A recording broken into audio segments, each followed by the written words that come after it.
to Paranormal Central, broadcasting live from Central California with your hosts Jeffrey Gonzalez and Alan Thomas. Broadcasting video worldwide at ParanormalCentral.net and broadcasting audio on the Dark Matter Network at ArtBell.com. Are you ready to witness something you cannot explain?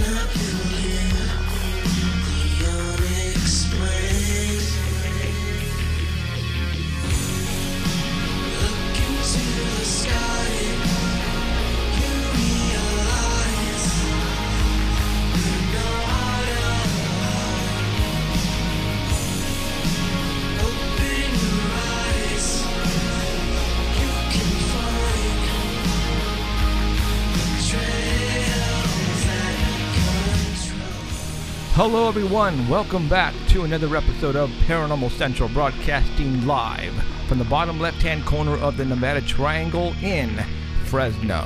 Hello, my name is Jeffrey Gonzalez. I am your host for the show. I'm also the founder of a group called the Sanger Paranormal Society. It's a town about 12 miles east of Fresno, California, born and raised there.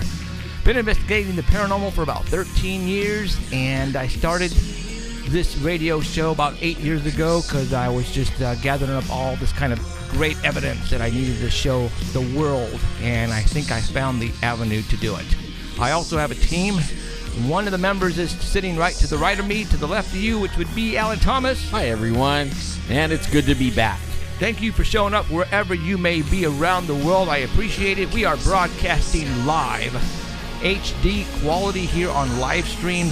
And you can get to us if you go to ParanormalCentral.net, and you have two ways of catching our show, either on live stream visually, or you can go to the Dark Matter Network at ArtBell.com. Yeah, you heard me right, ArtBell.com. Their website is broadcasting our feed, Skype HD quality audio worldwide on the Dark Matter Network, and the sound is killer. So you have two ways of doing it.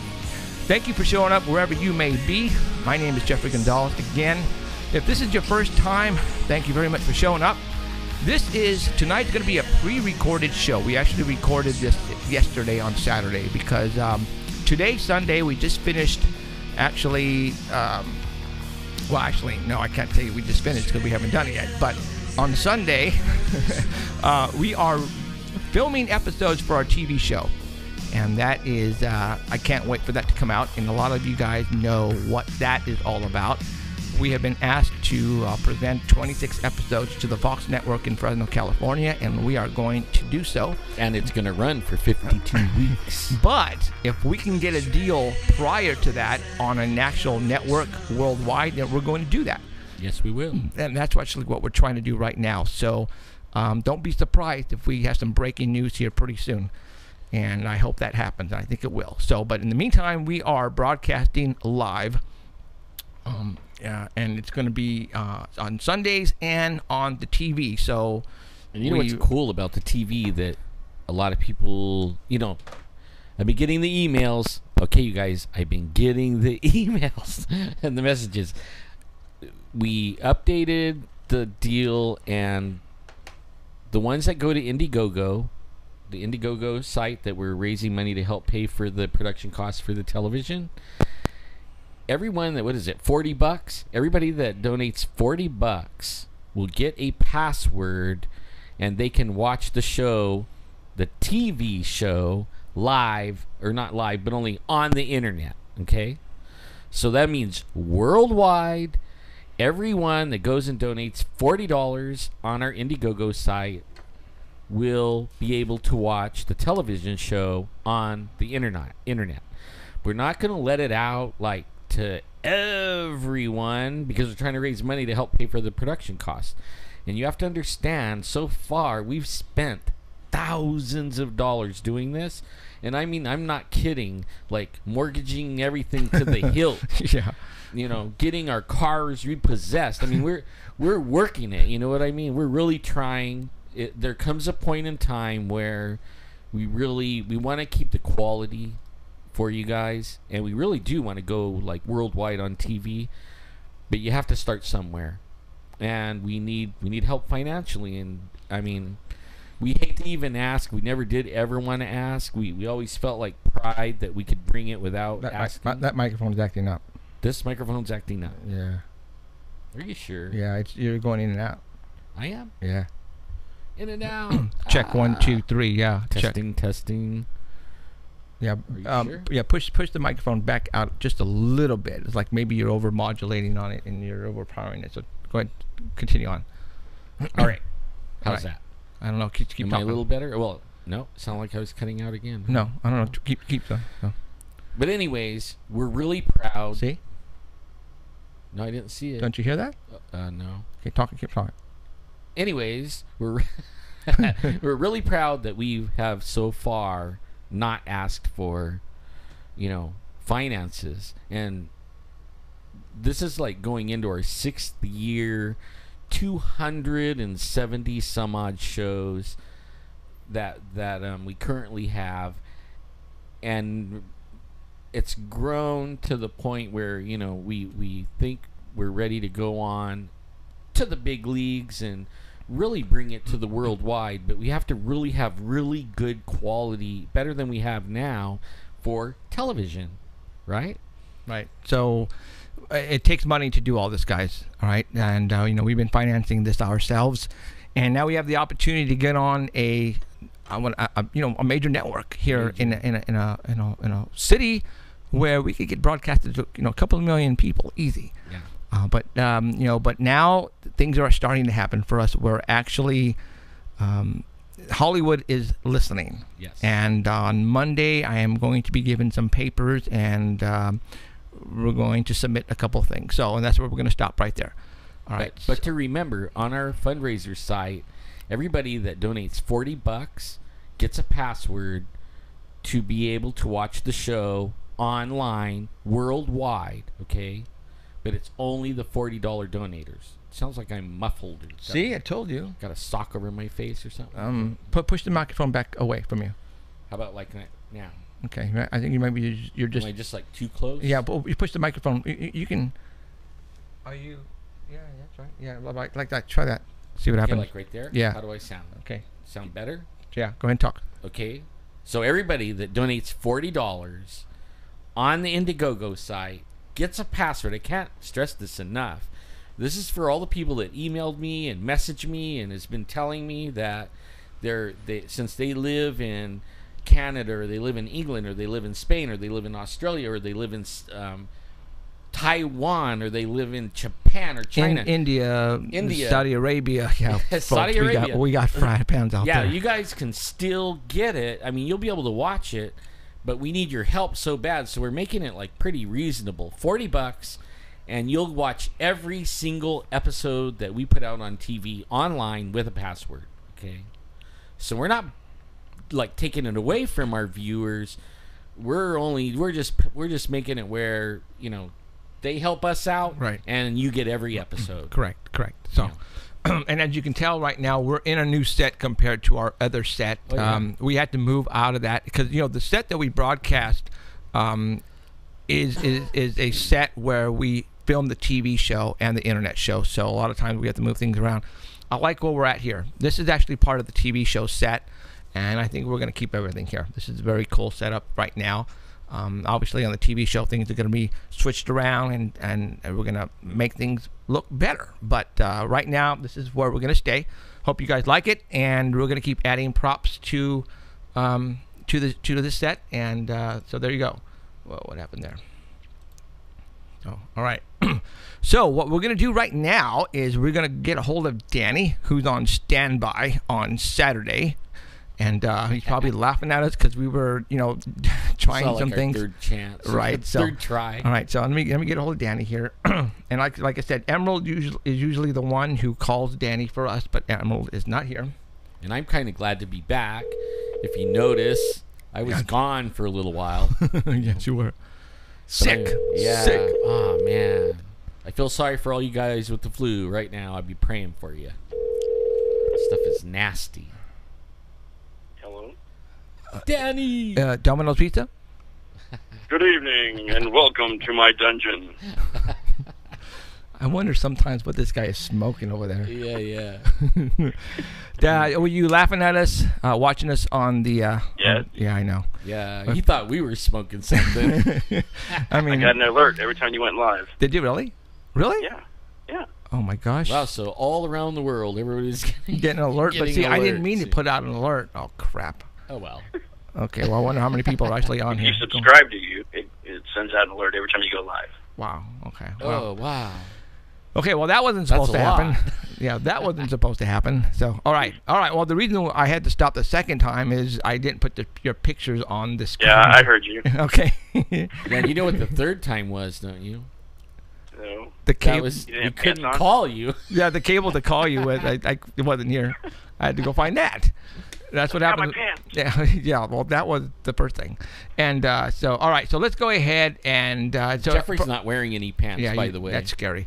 All right, you guys. For those who don't know who Danny Valderrama is, he is Tell me. popular. He's more popular than us two. And Danny isn't wearing any clothes at all. Danny is more popular than us. I can tell you that right now. That guy gets fan mail, and I get nothing. Sorry. Right? I mean, Danny gets. I mean, Danny. The bills. What? You get the bills. Yeah, I get the bills. Jeez. Hooray.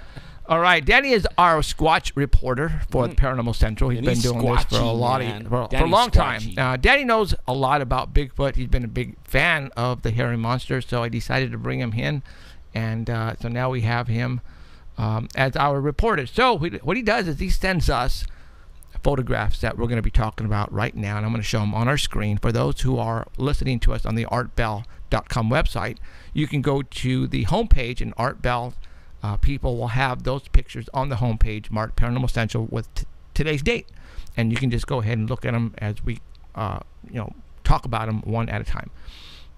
So, Or you can look at them out of order. It's yeah, your call. whatever you want to do. All right, so right now what I'm going to do is I'm going to put up picture number 1, and hope. See, is that cool or what? Okay, this is too cool. Wow. Okay, All right. Danny, I got. You know who's on the screen right now. All right. Go This for it. was put up by Jazz Smith, April 16th on Bigfoot Central's page, and it's from Les Stroud's Survivor Man TV show. And it didn't take long for someone to find a Bigfoot in the background on the TV show. So this is a YouTube page, and it's by D. Lyle, Lyall, D. Lyle 26, and he's posted several videos. And going through them all, there's about 4 or 5 that he's found TV shows with Bigfoot in the background, and he's found some TV shows like Northwood's Law with UFOs in the background. So but on this particular one, he found one, picture number 1 is showing Les Stroud, and then up in the trees, if you look up there, there's something up there. And Man, that looks like Bigfoot. it looks real. It looks like one. Now, It does. now the picture before that, you don't have the other picture, right? Just this one? No, I just have that one. Okay. Explain to him the first picture that he presented. I didn't see the first picture. Oh, you Oh, didn't? it was the one with something behind a tree peeking out? Well, no, it was the object that we're looking at right now. It was actually around the tree itself, and it had his arms around it like it was climbing up. That's yeah, what, that was on the video. yeah, and that's what he noticed first. And then as he moved the video forward, he stopped it, and then now this thing is hanging off the tree. Looking down at him. Or something. or figuring out like who in the hell is that, and where did he come from? Yeah. Well, it's no And- guy. No guy climbed up that tree. It No could be, cameraman. and it could be a different tree as the camera moves around. It could be pareidolia. We Yeah. don't know, but some of the comments are saying that if it's as big as they say it is, and it's holding on with just a foot and a hand, Right. why isn't the tree bending? What if it was his baby one? Yeah, we don't know the size of it, and Right. we don't know how big the tree is. So, but the tree should be moving a little bit if the thing's moving around on it. Well, It's like holding on to something. the baby ones go in the trees more than the big ones do, but it isn't unheard of to hear about them in the tree. It sure isn't. We had some guys at Shaver Lake up by Central Valley. It's about an hour above Central Valley, and it was during deer season, and there was one in a tree, and they started shooting at it, and it actually was getting behind the tree from them, and then jumped to the next tree, and they chased it through the woods, and it was jumping from tree to tree to tree, and they were shooting at it. Yeah, I think that was the white one. Yeah, the white one. But I mean, it isn't unheard of that they're in trees, really. And one of our episodes for Paranormal Central TV is we're taking the film crew up to the spot where we go. And we found a tree with some really cool stuff at the top of this particular tree, about 80 foot up. And we're going to get that on video for you guys because it's going to blow you go. We talked about it here, but it's time to get it on TV so people can understand how tall that tree is. So. We'll see how many people come back alive. Yeah, well, you're going with us. I guarantee you I will come back alive. Yeah, whatever.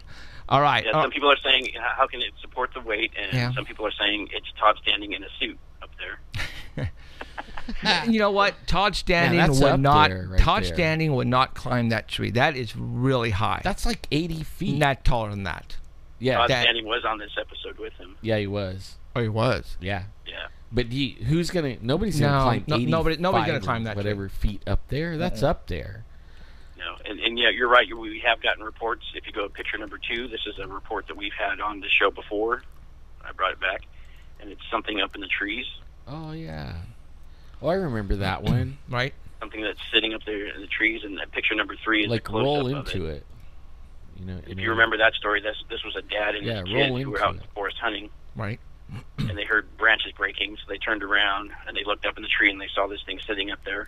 So he snapped a couple of pictures, and then they both went running towards the tree where it was sitting, and they could hear something up above them. And when they got there, it was gone. It was gone. Well, check that out. Roll into that. All right. Yeah, they couldn't find it. Now how come the tree's not bent? Okay, that's what we were saying. Okay, now this is what I see right here. Is I see the 2 bottom feet on this big limb, and its hands are behind him, holding on the back tree. That's what I see right now. So it's sitting like this. The dad and the kid both saw this thing moving, and they heard it rustling around up there. And when they got to the tree, when they ran to it, it was gone. So it is something alive. But look at the bark on the tree next to it. It's all worked off the tree. No, I think that's done. Are you sure? Yeah, but no. It's what's throwing me off for a loop here is that the tree limb it's on his feet. How it's not. Why is the tree limb going from left to right? What if it's holding it with its feet like a monkey? No, what I'm saying is that tree limb shouldn't be going. I mean, it should be coming off a tree. I don't see it coming off a tree. That tree limb doesn't look right to me. I mean, yeah, that's what I mean. It's grabbed it with its maybe toes and bent it's down holding it where it's supposed to be. Oh, so maybe it's the weight of it. So he like walked on it, or he's holding it down with his feet while he sits there. Right. As soon as he lets go of it, it's gonna go whoosh. Poof, there you go. There you go. Like a catapult. Right. Now, I want to stop really quick. There are people now getting on the chat and probably freaking out right now. And I'm going to go ahead and brief you guys really quick, and I'm going to probably end up doing this. This is only going to be a 2-hour show tonight. The show that we are recording for tomorrow night, for Sunday. And the reason being is we're shooting for the TV episodes tomorrow on Sunday, so we can't shoot. And so this show that we're recording tonight is we're going to play it live or play it tomorrow. Recorded live tomorrow on Sunday. So for those people that are on chat right now who are freaking out, who have no idea what's going on, this is going. You're getting a sneak peek. You're getting a sneak peek. So if you listen to the alerts, then you are watching us live right now, and you weren't supposed to because this was supposed to be played tomorrow. All right. So we're going to continue on with Danny's Bigfoot report. The next picture number 4, was posted on another Bigfoot page. No. There was nothing. There was no story. There was no story. No who took it, where it was taken. Nothing. Whoa! I never seen that one before. This is the first one for me. Yeah. So this goes along with the Todd Standing thing, or now the Les Stroud thing. That we do get reports of something in trees. So you got to look up. What the hell is that? Though? But did you see this right here? It's a human shape up there. Yeah, it's a human shape, but do you see the mask right in the center?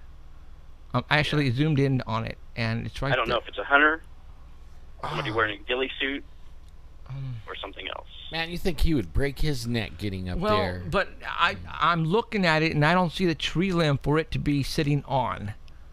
It looks like Yeah, it it's kind of looks like it's standing on one. But I don't see one to be that could hold his weight. I don't even see how you can get up there. Yeah, I don't know what that is. I really don't know what that is. 'Cause usually, if you're up there, you're in a tree chair, one of those ones that goes up. And there's nothing. Or you're having something like you use. Right. To get up the tree. I don't. I don't see how it's suspending itself up there. Well, it could be like on that branch right there, and it would break. There's not that branch would not hold something that large. And if you're close enough to the tree, it might not break. I don't see what it's. I don't see the tree limb it's on. It might even be on a tree, bending it over, look straight up, where it would be like going right up its butt. See what I mean? But you know what? I see a bush. Why do I see a bush? Let me zoom in on it some more. It looks like to me he's trying to hide behind it. Like he maybe even brought that up there to hide. Oh, okay. Well, now let's. Okay, but do you see this right there? All right, that's like somebody's peeking. Like it's inside and he's peeking out. But still, whatever that. Creepy. Yeah, it's pretty creepy, and whatever that is. Shot. But see, now that could be pareidolia or doilia. Paradoia. Yeah, Paradoia? the little mask that you're seeing might just be that. Just that. Know? Yeah. That doesn't. To me, that doesn't look real. I mean, it looked like it's been placed there. I don't know, man. He has some killer. That That's one probably why it doesn't have a shoulder story with it. on the Okay. left. Oh, you have. Okay. What's the story? No, that's probably why it doesn't. Oh, have why a it story. doesn't have a story? Ah. It doesn't make any. That just doesn't make any. It was just posted there. The bushes or the trees or the leaves that are coming off this thing does not match anything around it. But see, you can't tell because of the way it's holding its bushes around it. You can't really see. I think that bottom one is big enough. It even looks like it splits. You mean this one right here? Yeah. See, that's why I don't think so. Man, it's hard to tell, but I bet it is because he's right next to the tree with it. And the closer you get to the tree, the harder it is to break. That is true. Okay, I don't know. I don't know what to say about this. Me either. For some reason, it seems he might not be as bulky as what we're looking. For some reason, this seems fake to me. It could be just a big clump of branches that fell down and has a shape of a man. Could be. Okay, that could be from up above and fell down, but I'm glad you did the tree thing, Danny, because a lot of people think. Yeah. First of all, they think there's only one Bigfoot. Right. You know. Yeah, I can't believe that when I hear that. What? Yeah, but then like we He's know on vacation more than I am. Then we know they're in trees, and a lot of people don't even that is like not in their vocabulary that a Bigfoot's in a tree, but they get in them. You know, and they sound like 500-pound owls too. You know. Yeah, I even heard a report of some cops that went to a Bigfoot sighting that was reported, and they went into the area where it was seen, and they asked them if they looked up, and they said, no, we were scared to. Ah, because they knew it was up there, right? They just looked on the ground, said, nothing's here, let's go. Wow. That's my kind of looking around, man. Right on. Okay, let's go to the next one. All right. That next would one be the next one is the Bigfoot with a baby from Okay. New Mexico area. Okay. There's a video and that shows something up on a hill, and then all of a sudden it moves to the other side of the hill. Right. Okay, so right It's now like it was solved, but I don't think a lot of people knew that it was solved because it's still getting played out there like it's a real video. so It was on multiple pages. right. I put the video up on the Paranormal Central page. It was on BigfootBlogger.com, and it was on Parabreakdown. And picture 5 shows a still from the video, and you can see something on the side of the hill there. Right. And then as the camera guy is filming it, you'll see it all of a sudden move. And what they're saying is it's a Bigfoot on all fours, and it looks like he's carrying a baby one. I don't see anywhere in the video where you can see something that looks like a baby. But this picture 6 is the close-up of that same picture. Then you know, when it goes over the hill, it's narrow. Have you noticed that? It's really, really narrow, and it kind of looks like a bear or a dog or something. Yeah. So you think it could be a mountain lion, jaguar, or black one? Something like that, but Para Breakdown, he did the breakdown on it, and that's what I was bringing attention to, because it looks like he solved it. So if you go to picture 7. Okay, now 7, dude, I didn't. Oh, 7. It's a Facebook profile picture. Got it. Okay, and Para Breakdown went to this guy's. First of all, found out who shot the video. Okay. And then he went to his Facebook page, and this is a guy by the name of Cody Tabby, Tabbee, and this is his Facebook page, and he's the one that actually took the first video and posted it, and then somebody else got it and said, hey, it's Bigfoot. But this guy is saying that when he went onto his page, when Para Breakdown went down to his page, he looked at his videos, and there's the first one and the second one. This is the second one that everyone's looking at. But the first one shows picture number 8, and it's a dog running towards the mountainside. Oh, really? A dog? Yeah. It's a dog or a wolf. He didn't know what it was. That's why it said it kind of looked weird. That's why he was filming it in the first place. So there's some kind of dog or wolf or something running towards the mountainside that saw him and took off running. And then the second video is it up on the side of the mountain. So it's not a Bigfoot. Maybe it was a dog man or wolf man. It's a dog. It's dog man. Yeah. During its cub. Okay, well there you go. And but you have to remember, Para Breakdown was also the one who said that thing that was running on the side of the train tracks was a guy in a hoodie carrying a skateboard. That's right. So take it for what it's worth. Take it for what it's worth. I think he saw the first video and the second video. Well, I really enjoyed our trip over to Colorado. You know, that 2 weeks that we were over there, and we shot 3 Bigfoot. You know. We never went, you guys. We never went. I wish we did, but we haven't gone. So, all right. I'd call their bluff. Hi, Colorado. So, I'm sorry, okay. I didn't mean that. You know. All right. Picture number 9. We have some houses. What do we got here? Yep. Okay, this is from the Cryptozoology news page, and this was very interesting. It was posted on July 10th of 2014, but the actual sighting took place in 1973, and it was in Murfreesboro, Illinois, in the summer of '73. It's in the Westwood Hills subdivision. And around 10 o'clock, a couple spotted a Bigfoot. Randall Creeth, he was with his high school friend on a date, Cheryl Roth. And they were sitting on their parents' breezeway on a porch swing kind of thing, and they heard something in the forest behind them.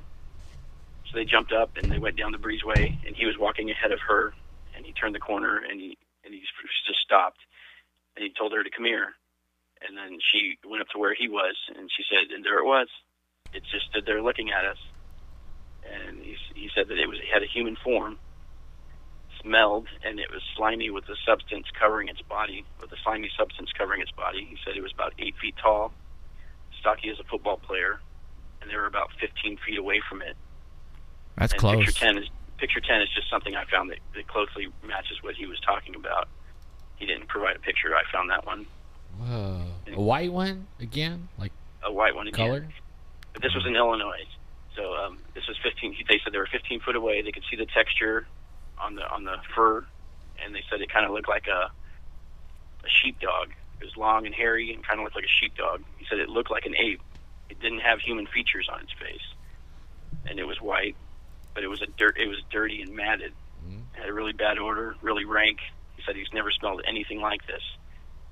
Did its eyes glow? Did he say like that? Didn't say they glowed, but it said it seemed like an eternity that they were standing there looking at each other, and then all of a sudden it just turned and walked away into the forest. Wow. And they could hear it going through the forest, both of them. And they said they're not kidding, and this has really happened. And he said that he knows what he saw. So they called the cops right after it happened, and the cops showed up, a man by the name of Ron Manwaring, and he said he went there, took the call seriously, and when he got there, he heard shrieking coming from the woods. He smelled the same odor that they did. He looked where they said it was standing, and the ground was all trampled about it. The whole area was all trampled down. And the reason he took this call seriously was because 4 minutes earlier, before they called, they got another call from a family who said their 4-year-old was screaming. His name was Christian Burrill, was saying that there was a large ghost in the backyard. Wow. Oh, man. So the cops are saying, okay, we got a prowler. Right. He's out this next house, so we're going to go over there and check it out. They weren't expecting to hear the screams or the smells or anything. Right. But a couple nights before, they had another call. Another couple reported the similar thing walking towards their car. And 2 cops responded to that, too, when they went out there, and they heard the screaming from the woods. And it was so loud that one of the cops dropped his gun. Oh. And they freaked out. Very cool. So, and then days after this happened, they were still getting reports. There was a carnival in town, and the carnival workers even reported seeing this thing, and they said that it came up to the ponies, and it looked curious, wanted to see what the ponies were all about, and it took off. Wow. They were calling this the Big Muddy Monster. How long ago was this? This was in '73, though, 73. but it's just coming out. It's I guess it was out, and now it's coming back around. Wow. But this guy, he said that Randy Creeth, he said it reinforced my belief that humanity is not nearly as intelligent as we think. Our systems of natural law is not really as fixed as we would like to believe. We don't know nearly as much about the world as we pretend. Very He true. said it changed his life. It totally changed his life. 10 years after this encounter, he became a minister at the First Baptist Church in Sheffield. Whoa. Yeah. That's cool. And you know what? I found him. I talked to him on Facebook Whoa. to see if this story was actually true, and he wanted to know where I heard about it from, so I sent him the article. He read it. He said, yep, that's pretty much how it happened. He said that everything in there is true. So I asked him to come on the show. He said he doesn't talk about it anymore. He said he doesn't do interviews because people were rude to him and disrespectful and all that stuff. And he still lives in Murfreesboro, Illinois, and he's a Christian musician now. But he says everything really happened. This is a true story. Wow. It's different now, though. You know what I mean? Yeah, it's, Like, it's different now. I mean, From the we take 70s. you Yeah. seriously. We treat you with respect. Right. I mean, the same guy that I had the sighting with, he was an older guy, and he's seen one like 4 times before me and him saw one. And he said the same thing. He was like, man, if you tell anybody with me sitting there that I saw something too, he goes, I'm going to deny it to your face. Because he got ridiculed so much back in the 70s and stuff. So, Wow. and this was 1987 when we saw it. Right. And he was flat, like, he thought it was human. He told me not to shoot it. And he also said he'll never admit he saw it to anyone. Right. Well, now we have shows like this about Bigfoot and monsters on TV. So, you know, you're not going to get ridiculed. And if people No. do ridicule you, it's going to be in the mind, you know, very slim chance that you'll find somebody who's going to make fun of you, because nowadays. And I told him it No. was a good story, too, because he had plenty of witnesses. It wasn't just them. I mean, there Right. was other people in the community that saw it. Cops. Heard it. Right. Cops He's a dropping minister. their gun. Reliable. Right. That's awesome. That cop dropped his gun. As soon as you Crap said on that, him. when they started thinking of Barney Fife, They're pretty loud. Yeah. Right on. That's get that bullet out of your pocket and shoot it. No kidding. Right on. So what's going on, Danny? I heard your daughter graduated and now what's that? A petty officer? Petty officer. Yep. Wow. So explain to everybody. Officer. Explain to everybody what a petty officer is and the ranks I have and all. no idea. I just know it's a higher rank and she gets more money. Right. And I heard once it you was go petty. up each level, you get transferred to a new station that needs whatever you become. Uh-huh. Whatever station needs what you become, Right. then you go to that station. So she's moving to Louisiana. Wow. Oh, So for all those who man. don't know, Danny's daughter is in the Coast Guard, and from what I understand, she's going to pretty much be giving us the reports on UFOs, right? Yeah, right. Good luck. Good luck. Man, that's going to be a long drive for a vacation this time. She's tight-lipped. Yeah, I bet she is. Heck yeah. Well, you have to be, man. I mean, you can't. I mean, it's a career for her now, so she can't be talking UFOs. She's probably saying, Danny Valderrama, I have no idea who that is. Who's that? I heard of him. He's on that dumb-ass show, Paranormal Central. Is that what it is? Bigfoot. Loser. Yeah, yeah. I understand where, but, you know, never know. Well, when she retires, Time to get her we'll drunk. pick her brain. Time to get her drunk. Get into the computer system. No, I don't want to get in trouble. So, all right, Mr. Danny Valderrama, thank you very much, sir. And All right, good luck tomorrow. Yeah, good luck for tomorrow. It's going to go by really smooth. They were in here sound checking today, and it came out pretty good. So I actually took a little video or two, you know, and then posted on the Facebook and said, It's a tease. That's all you get. Bye. You know. So it was cool. So all right, Danny. Thanks, man. We'll right. talk to you See you next guys. week. Bye, See ya. Danny. Okay, see ya. Welcome back, Alan. Thank you, sir. All right. Feels good to be back in the chair. In the chair, in the electric chair. Yeah, sometimes it feels like the electric chair. So all right. So good. I am going to get out of here really quick. I have to get on. I got to download a picture. I forgot to download. For Well, you did our that. I want next. to say, hello, Canada. Okay, calm down on that. Hello, England. Hold on here. Spain. Let me Saudi Arabia. go to here real quick and Hello, Indiana. Wisconsin. do Colorado. this. Arizona. That didn't New work. York City. Yeah. So where you look at the analytics. Obviously, the United States is our number one. Number 1. What's number 2? Number 2 is Canada. Really? Yeah. And then number 3 is England. And then around number 4 is Spain. You've got mail. Number 5 is Italy. And number 6 is Saudi Arabia. And then it goes on. You know, we have like, I think it's like 400 countries. You know, and they vary. Like, I think the lowest one that we have in numbers watching us is 40. But like the United States is, I don't know, 30 or 40,000, and Canada's 20 something thousand, and England is like 17 or 20,000. Oh. It's not really shabby at all, really. Wow. And it's going up, like and really that a lot, and that is just YouTube. okay. YouTube. So people going I'm on just only You- looking at the YouTube ones on that's this it. one. So Yeah.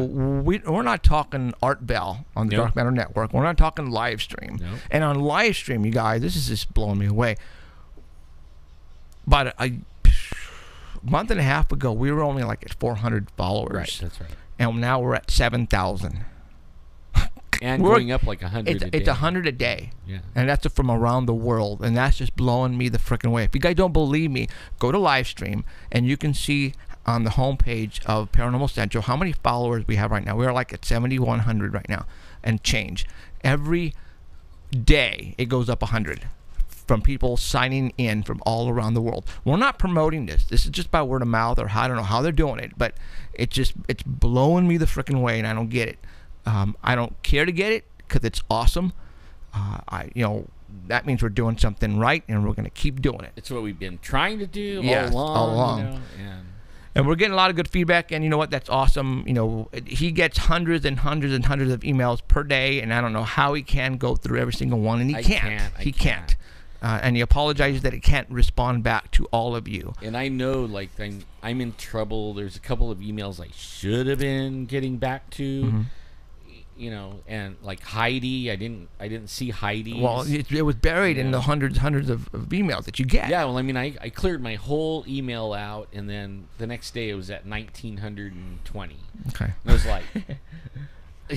I was like, oh my god, that is like. So, all right. So, I'm gonna start off really quick by saying, last week Alan wasn't here, and we had a sub in, somebody from Ohio. And we really got into the ghost part of that, and also religion part. We were getting emails from people stating that they cannot watch us anymore. Right. And their reason is that they cannot get into the religious part. They're spiritual people, Right. Mm-hmm. all right? But when we talk about Jesus and the Bible and getting rid of demons, they cannot comprehend that. They don't believe that. So what they're doing is they're pretty much saying, I can't watch you anymore, Jeff and Alan. Just because of that. Just because of that. And it blows me away because what we are doing is working. It's not like we're making this crap up, you guys. All right? Now, is it because these people are ticked off that they believe one way, and I can't say we're proving to them, but we are telling them what is actually happening in the real world according to what's happening around us. And we're not lying about any of this stuff, guys. There is good and there is evil. And the evil that we are battling is disappearing by us saying certain words that we use to get rid of this evil. And these words that we use, people don't believe in these words. And now I'm going to say the words, Jesus Christ and God. When Emerald was here last week, see, Emerald used to be Catholic. Okay, she was brought up that way. And this is what happens to a lot of people who is forced into religion when are young and they're brought up that way. Is they fight back by turning against the religion, unfortunately. And Emerald decided that, you know what, I don't believe in God anymore, or whatever. And she became a non-believer. And her means of how to I don't know what to describe, but her theory is that just by wishing it away is how we are getting rid of it. That doesn't make any sense to me. See, a lot of people, they think that your will, right?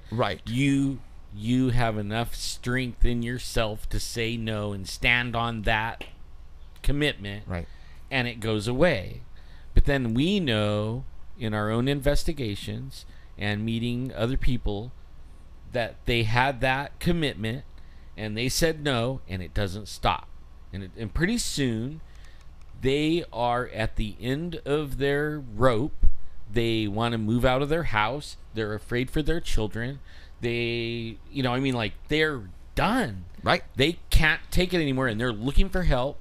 And then they call the 24-hour hotline, and then we tell them what to do, and then that's the only thing that makes it stop. Right. And they did it, their own self, right? They said the words, and they stood on it, on the commitment, like with how, right, they're supposed to, and it stops. But before they knew how to get rid of it, they would say, I want you out of my house, and really use the willpower that they had, and it didn't work. No. But when you use certain words with that willpower, it works. So how do you explain that, non-believers, people who don't follow us anymore, who I know you're still watching us, just because you say that, thinking that we're going to stop doing what we're doing here, and we're not. All right? Because we're just getting so many people who are acknowledging what we are doing is correct, and it's working, you guys. So don't tell me that it's not. And I'm sorry. You know what I don't get is the intolerance. Like, we sit and talk with people like Emerald and other people and UFO abductees and Bigfoot guys and haunted things and Reiki masters, and we're not drawing the line anywhere on them. They can believe whatever they want to believe. I mean, we're not forcing anyone. Right. And we're not forcing nothing. We're just bringing you what we find in the field. Right. And whether it be Bigfoot evidence or UFO evidence or what works against demons and stuff like that, we're bringing it. Right. And it's working, guys. And it works. Yeah, it does right. work. It works. So, we're sorry that those people who are leaving us because we are we're saying that name that they don't want to hear. But unfortunately, it to them, we're going to say it. This show here, and a lot of people were getting back to us that, we were doing a lot of stuff on Bigfoot, and this is a paranormal show, okay? And I apologize that sometimes that we just happen to get a lot of good evidence on Bigfoot. So we're going to talk about that. And especially if that Bigfoot evidence is personal, meaning it's coming from us and we know the person that it's coming from, and it's around this area where we live, which is Fresno, California, and the Sierra Mountains, then we're going to give it to you, because you're not going to get that from anywhere else. There are people, and it's not from 1973. Yeah, or 67. Yeah. Patterson. Okay, we're talking about stuff that happened last week or a couple of weeks ago or yesterday. All right? This is the stuff you're going to get on this show and on the TV show. You're going to get stuff that you've never heard before, ever. All right? And we're going to get people on here to talk about it. All right? And we're going to get people who got some great video a couple of weeks ago about a UFO. As a matter of fact, I'm going to call him up here pretty quick. See, I was just going to say that, like, I know people haven't seen all 275 shows that we have in the can, that we've been doing this a long, long, long time. And there's weeks that there's like a month that there was a UFO hanging over everywhere for hours. In Fresno, California. And everybody's seeing it, and we had this like UFO flap going. We didn't hardly talk about Bigfoot or ghost at that time. Right. We were focusing on what is going on right now. Right. Like even right now, I heard that there's a Bigfoot flap going on in Bakersfield, only a couple hours from us. UFO. Yeah, UFO. Yeah, UFO flap. And you're right. And but it's happening here too, which is only 2 hours drive time. But how much is that in flight time? A couple seconds. Yeah. And why are they talking about it in Bakersfield? I know the people who are talking about it in Bakersfield. Actually, it's another website, and which is fine and everything. But when we have the flap here, when we talk about it, no one else talks about it. Right. Yeah. And it's because, well, I have my theories. I'm not going to go into it. But anyways, yes, there was a Bakersfield. There was a flap going on for about 3 months, and there were people were seeing triangles, and I think people were seeing toy drones too. I think. Right. That's what I think was going on. But well, I know a lot of people that are new out of the thousands that came in the last couple of months. A couple of years ago, we were having UFO sightings, and we had it down to everybody go outside on Thursday, between these certain hours on these certain days, and you go outside and you're almost guaranteed to see a UFO. And we were getting video of it. I mean, we have all this in the archives, and I mean that was like big news. I mean, and then all of a sudden it was like whoever it was doing this figured out that we had. We figured them out, right, of what day and times to go outside. And I mean, we were holding UFO watches, and everybody would go outside, and we were watching them and seeing them, and people were seeing them. All of a sudden, gone, stop, nothing, completely stopped for like a year because we figured them out. Yeah. So, all right. So what we're gonna do now is we're gonna talk to, and put my glasses on again. Arturo Portillo, I believe is Art Portillo, and I think he's in Texas or New Mexico. There was a UFO sighting, and I believe it was San Antonio. Don't quote me on that, but we're going to call him right now. We're going to talk to him live on the phone. Oh, crap. So it's like not in California. No. But so still, it's like very recent sighting. Well, he took a video. Cool. And I'm going to show you a snapshot of that video. And we'll make sure that we send this to Art Bell. And when it's and hello? Hey, Arturo. Hey, Jeffrey. How you doing? How's it going, man? Good. All right, good. Now, I want to apologize for taking so long to get to you tonight because, we moved the studio around. We're having some technical difficulties, but we got you. But we made it. Oh, that's no problem. Right on. It's all cool. That's all cool. All right, so where do you live? I live in El Paso, Texas. Gotcha. Okay. Now, what happened to you was this a couple of weeks ago? Yes, the first incident happened in December, and that one, the object became like a triangle form, and it was the size of, I would say, like a small vehicle, like a Fiat or a Mini Cooper. Okay. And just, I would say, in April 1st, I was coming back from Albuquerque, and I spotted those lights again, and I just stopped on the road. It was like 8:30 at night. And I took a video of it, and after that, I went home, and my friend he works at a TV station. He told me about another fellow that took video of the same object from a different side of town. And from there on, he told me if I wanted to get interviewed for the news the next day, and I said yeah.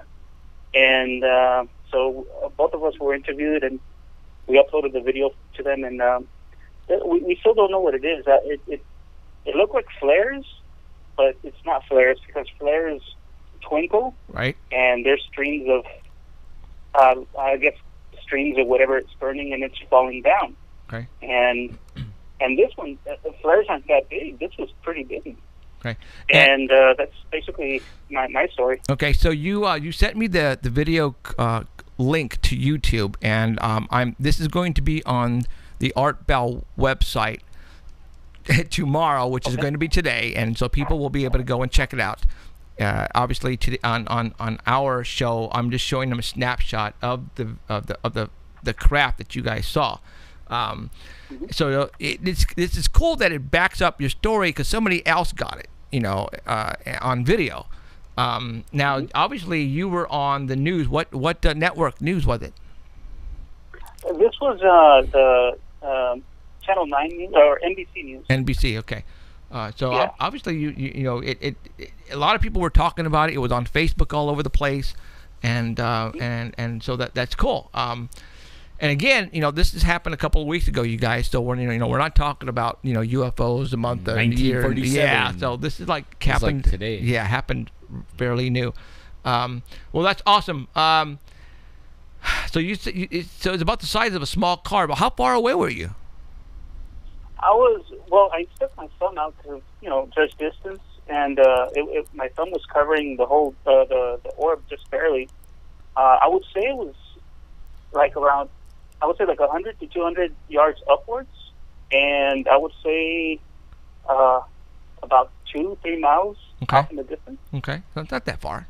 Not that far at all. So right on. How long were you able to see it, and then how did it disappear? Or well, every time I see them, they're already on. So when I take my camera out, it disappears like in about 1 or 2 minutes.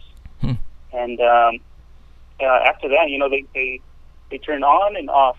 And then the thing is, when they appear again, one of them appears in the same exact place that it disappeared from. So unless the people who are throwing the flares are exact marksmen, right. They're very good. Awesome. But so that rules out Chinese lanterns. Yeah, not Chinese lanterns. They can't come on and off like that. No. Yeah. No, right on. So and this happens often. They look like at night. You know how there's lamps that are orange. These are the lights that look just like that, but they're just much bigger. I think they're just disguised as the lamps, so people won't view them or think too much of them. Right. So right on. Okay, well that's awesome. And again, this is coming from the person who shot the video that made I want to say local national news in Texas, and that's what we try to bring on here is there's a lot of photographs on the internet and a lot of videos, and so are they real? I don't know, and a lot of times I don't even put that stuff on my wall. But when I know somebody who actually shot the video or took the photograph, then I want to get them on here because it's coming from, I don't want to take in the horse's mouth, but especially if it has two, one witnesses verifying the other one. Right. Anybody could go and take a picture of, say, a Chinese lantern. Right. But only if two people caught it at different angles, that's way different. Right, way different, and you can debunk it from being a Chinese lantern. Right, exactly. Right on. So, okay, Arturo, thank you very much for coming on tonight and telling us, how and where you saw this thing and giving us your 2 cents. Appreciate it, man. Yeah, if you get anything else, give us a call. I'm ready for the next one. Right on. As a matter of fact, I heard you went and bought a new video camera. Yeah, I'm actually using the one from my work. We shoot commercials and things like that. Okay. So I'm going to use that camera. And I also have a 35mm film camera. So okay. Right on. Cool. Well, where you're going to call me the next time you get something, right? You'll be the first one to call. Right on, dude. We'll be putting that link on artbell.com. Right. Which is tomorrow, which is today, but tomorrow. You'll understand what I mean. You'll start seeing a lot of views on that. Yeah, exactly. Tomorrow. Right on, dude. Okay, thank you, and I'll look forward to hearing you soon, okay? Thank you, Jeff. All right, man. Okay, see ya. Thank you, man. All right. Again, straight from the person who shot the video, and that's what we want to bring you here. So, and actually, the UFO sightings are on the rise again. Yes, they are. And there for a long time, everywhere it was kind of like nothing. Nothing. It was pretty quiet. And lately, like I've been out for a little while, and I've already ran into 3 different people out and about. And I'll be wearing my T-shirt or a Bigfoot T-shirt or something, and they're seeing the big giant mile-wide triangle over Fresno. And I was out, it was before I came back here and I had the flu, and I saw on Jeffrey's thing, everybody go outside, And I went out, I didn't see anything, but only people were, calling from here to there and seeing it, and I mean it was there's people seeing Yeah, them. yeah. Don't tell me that they're not seeing what they are seeing, because they are. So, all right, let me take that off of here. I'm going to talk about something that happened to me on Wednesday. That I just find it weird and very cool about my son. Oh yeah, okay, that's so cool. All right, for all those who don't know, I was brought up Catholic. All right, and I am still to this day Catholic. So I am pretty darn religious, and so is Alan. Alan is, he's pretty religious himself. He's not Catholic, but he's Christian. Okay. I'm a believer. Believer. There How's you go. that? Okay. And so my son right now is going to catechism, and he is preparing to make his first communion in about 2 weeks or 3 weeks. Wow. And so every Wednesday he goes to catechism, and because my wife and I have strenuous hours of work that they volunteered to pick him up at school on Wednesdays and take him to church, and then after I get off of work I go pick him up. That his parents would pick. Yeah, my parents that pick him up yeah. on Wednesdays, and that's been going on since the beginning of school year of last year. He goes to catechism all year. So this past Wednesday, we had a baseball. My son plays also in the majors baseball team, in the summer leagues or spring leagues. And I was I didn't even tell Cheryl this either, but I was at Vaughn's supermarket because it was my turn or our turn to bring snacks and drinks. So I was getting Gatorade and some snacks, and it was about 4:15, and I felt a little bit uneasy for some reason. And I, got what I needed to get, and I drove to the house, and I got out, and I started taking all the stuff down and laying them in the foyer, and I started to get very upset, and I don't know why. And Cheryl was outside, and the house was quiet, and usually I can hear Christian upstairs, but I still knew it was Wednesday. But I go Cheryl, and then I go to the sofa, and I notice his black backpack knocked there, and I freaked. I go, oh crap! She forgot to get him from school, because she usually gets them at the end of the week from school after a campus club, right? So I open the sliding door and I screamed at Cheryl. I go, did you forget to get Christian? Did you forget? And she's looking at me all weird, like going, dude, it's Wednesday. And I'm going, did you forget? And I go, he's at catechism. Your parents picked him up. And at that point, I should have calmed down, but I didn't. And I slammed the sliding glass door, and I'm going, and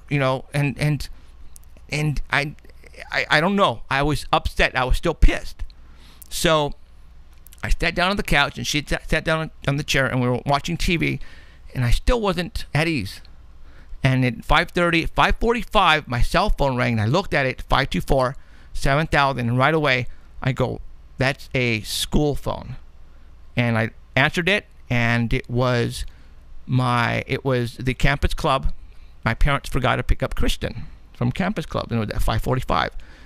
And I go, what? That's like an hour and 45 minutes late. Well, right? no, they usually pick him up sooner than that. He was basically he was the last one at the whole school, and they were waiting. Yeah, they pick him up at 4. Oh, they pick it up by 3:30, 4 o'clock. So and you're going 5:45. That's an hour and a half. Yeah. So I turn to Cheryl. I go, oh my God, my parents forgot to pick up Christian, and she goes, what? And I jumped in my truck and I zoomed on over there, and on the way up and on the way back, I'm going, whoa. I was freaking out because I knew something was wrong. And I've never, ever, ever done that. Ever. Because when I was yelling at Cheryl because I thought she forgot to pick him up, she was looking at me going, dude, what's wrong with you? Calm down. And she was giving me that eye like, dude, are you okay? What's wrong with you? And I couldn't snap out of it. And when we got to the house after me picking him up from school or from campus club at the school, I didn't take him to catechism because, the poor kid was already stressed and then hungry. And Cheryl looked at me and she goes, you freaked out because you knew. You freaked out because you knew he didn't get picked up. And I looked at her and I'm going, I think I did. And she goes, well, I'm pissed because I didn't freak out. And she goes, he sent you something. And I felt it. I picked it up. Because, like I said, I have never, ever done that. I should have known my parents picked him up. But I was still stressing that something was not right. And even Cheryl felt it after I got home. And she looked right at me. And she goes, Father sense, you felt it. You felt it. He called on you. He was thinking about you. He was thinking about got picked up. And I felt it. And that's why I was freaking out. And I just went, whoa. You just didn't filter it. I didn't know what was going on. Knew what it was, right? Yeah. But it was upsetting you. There was something wrong, but you didn't know what it was. And it was my son by himself in the classroom with no other kids there except of the campus club supervisor. Him waiting on my parents to pick him up, and they never did. And it's 5:45, and he was wondering what is going on, and I felt it. And don't tell me that doesn't happen. Oh, I bet it happens a lot. That is usually it's the mom and the kid, right? Not the dad. Usually the dads are not the ones. We're not. You know what? I am really close to my son, and let me tell you how close I am. I actually cut the umbilical cord at the hospital when my son was born. Right. I was in there with the video camera and the doctors, and seriously, I was in there with the video camera in the delivery room, with a big old smile on my face because this was my first son. And they brought him out, and he was crying, and the doctor looked at me, and he goes, you want to cut the umbilical cord? I said, hell yeah. And the nurses looked at me, and they're all like, what? They looked at me like, this guy is nuts. So they gave me the clips, and I went clip. And I cut his umbilical cord, and however you say it. But, wow, it's yeah. What happened on Wednesday, you guys? I can't explain it, but that was father instincts right there. And usually that's mother wins. So and that's why Cheryl was pissed. Yeah, I mean, when you hear stories or read stories, it's usually the mom is the one that has like the because women are more feely, emotionally, and men are more fix it. Well, my wife gets mad at me because she'll come with a problem and tell me all about it, and then I'm like, yeah, well, if you do this, like that one, the Facebook video, did you see it? And the girl has the nail in her head, and it's stuck in her head like that, and she's saying, I got these headaches, and like these blinding headaches and stuff like that, and then the husband's like looking at the nail, and he goes, but if you only. She goes, that's what's all. You always want to fix everything, It's not the nail, right? It isn't it, And then she starts going back into all her problems, everything. And he's looking at the nail. He goes, oh, I just want to listen to you. No, I didn't see that one. No. But that's what I mean. Right. Men fix it. We're not really in touch, right? Supposedly. Well, right? I love that kid to death. So, but I just wanted to share that with you guys because that was like, wow. I had to sit down after that happened because, like I said, Cheryl knew exactly why I blew up. Right. She knew exactly. And I was going to say something, but she beat me to it. She goes, you heard him. You did. You heard him. You knew something was not right. Because I have never done that on a Wednesday, screaming about, where's Christian? Where's Christian? So I wanted to get that out. That's what happened to me on Wednesday. All right. See, I kind of had one, and I think it was like Wednesday. My daughter calls my wife and says that she can't find the granddaughter. And it's like 8 o'clock at night. Dark. 9 o'clock. And, we got to go. We got to go over there, that we can't find her. And she's looked everywhere, and she's panicking. My daughter's running around panicking. So finally, and for some reason, I wasn't panicking. I'm like, you know what? Did she check the cabinet in the kitchen? She might be in there, or look under her bed or something. For some reason, I kind of knew that she was there. But and then when we get over there, we're like pulling up to the house, and then the phone rings, and my daughter says, "It's okay, I found her. She was in a dollhouse." And all curled up inside of this dollhouse, and all she could see was a little patch of her hair. And she doesn't know how she got in there because she was asleep in her bed. And then when she checked in, she wasn't. And then all the kids were running around looking and couldn't find her. And the littlest little boy saw the piece of hair in the window of the dollhouse. And there she was. But I didn't panic, and it was my senses telling me that She was fine. yeah, she's fine, even though my wife and daughter were They're freaking out. You know, they're ready to call the police and stuff. You know, weird. But only I bet a lot of people have that. That is kind of supernatural. And sometimes they don't put two and two together either. Right. Right. They don't. They just they just don't put two and two together. So, all right. So people should trust their feelings, instincts, right? yeah, and their feelings a lot more. Okay. Last week, obviously, I started on, and let's talk about that before I continue with the prepping. Last week, we started off with the ghost and with the Ohio paranormal investigator here, and then I got into the prepping. I got a lot of messages after that show stating, "We are a paranormal show. What are we doing prepping? That's not paranormal." And that's where what Alan is stressing here is conspiracy theories. All right. When we say paranormal, we're going to try to cover everything, and that is, pretty much everything. That's crazy, weird conspiracy theories, government, religion, ghost, monsters, UFOs, outer space. All that is included. All right. And I also got people who appreciated what I did. I got a lot of those. Okay.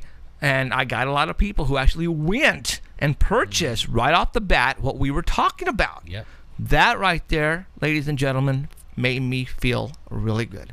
Because if we can change and help somebody on this show, then I think we've succeeded. And by prepping, I had people, they were making fun of me because of all the stuff that I went and purchased. And for those who don't know the stuff that I went and purchased, I've been prepping for a long time. I didn't do all this last week or last month. Go to the last show that we did last week and watch this, the 3/4 of the second part of it or whatever. But I'm trying to cover all areas when I say prepping, and you'll understand. I don't want to go back to it, but people were making fun of me because you're going, dude, what are you doing? It's like none of this is going to happen. But again, you don't know. They don't know. Like, we live in California, and there could be an earthquake tomorrow that rattled all the houses down in the stores and everything, and you might have to live for a month. Yes. See, and I won't be ready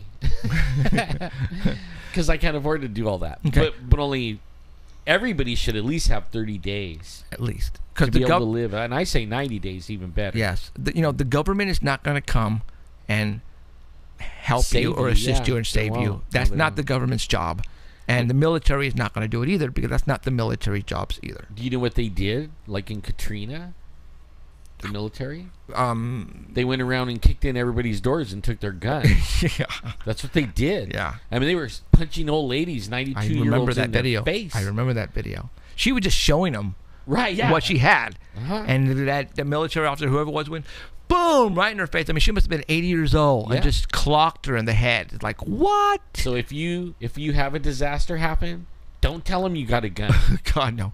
All right. So, and again, what Alan just said, please don't think we are the people that are trying to go up against the military and our government. No. We're not that at all here. No. What we are here to do is we are here to show you what's out there in our world when it comes to crazy, weird monsters, paranormal. And how to take care of yourself. And how to take care of yourself if a disaster happens. The people that living in Oklahoma and Illinois and over in Nebraska and Ohio over there that's listening to us, they all should have something stashed, and usually probably underground, because basement. Their whole house could be like wiped out. Tornado, hurricane, boom, gone. Yep. Okay. And again, for all those people who went out and purchased stuff already, Yay. Right on, you guys. I and am for all those who proud don't of you. believe in conspiracy theory, look up Agenda 21 PDF on Google and start reading it. Okay. I'm going to blow your mind now.